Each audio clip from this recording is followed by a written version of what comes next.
rifle set me to digging fresh latrines. Some already there had it in their minds my first day to strip me down and throw me in the crick, but one of the band I'd come in with said it wasn't worth the trouble I would give them if they tried it, so they picked on someone else instead. I stood on the bank and laughed with the others when they had him down to his dirty skin, but it was me who waded in when it came out he couldn't swim. I wasn't sorry after I'd fetched him, as the wet and cool settled off some of my stink. That evening I walked a ways down the creek past all the eyes and shucked off my own clothing and went back in.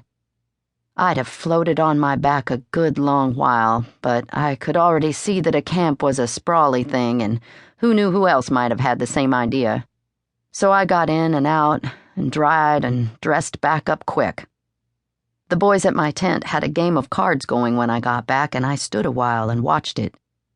In between bets, they talked about all the rebel whipping to come.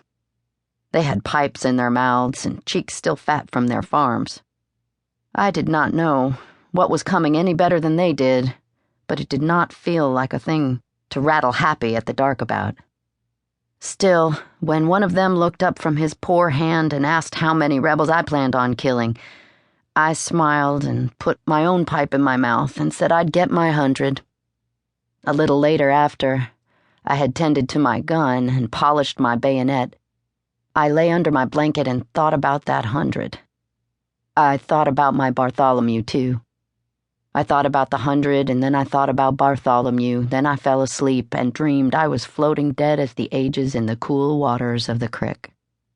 We had talked on it for 2 months before I went.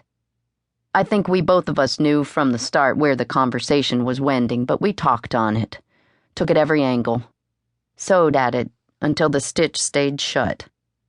I was to go and he was to stay.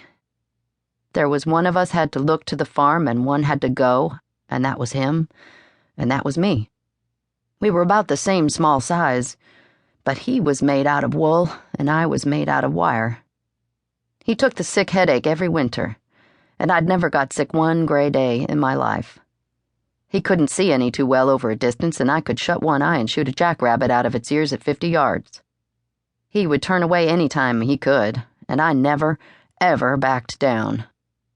He said we didn't either one of us have to go, and I said someone wasn't him had to go and represent this farm, and after I put the bark on my words and said it a few times, that settled up the argument.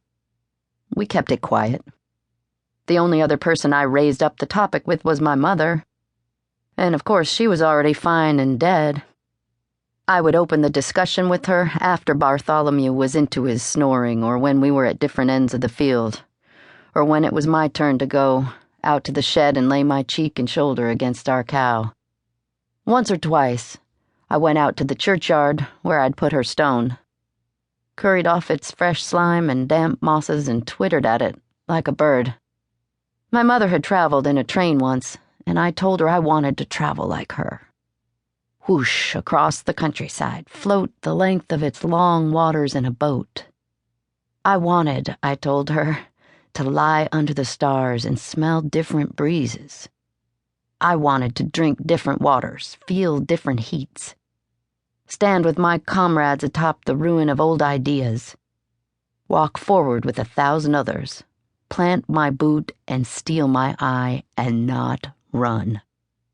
I said all this to my dead mother, spoke it down through the dirt. There was a conflagration to come. I wanted to lend it my spark. We both of us, me and Bartholomew, knew what my mother would have said in response, and so it was like she was saying it each time I asked her what she thought. Go on, and see what you got. We had drill every day at that camp. We filled up our bags and toted our muskets, and we marched long miles out into nowhere and back, and we stood at attention for inspection, and spent every second we stood there wishing the hot weather would turn.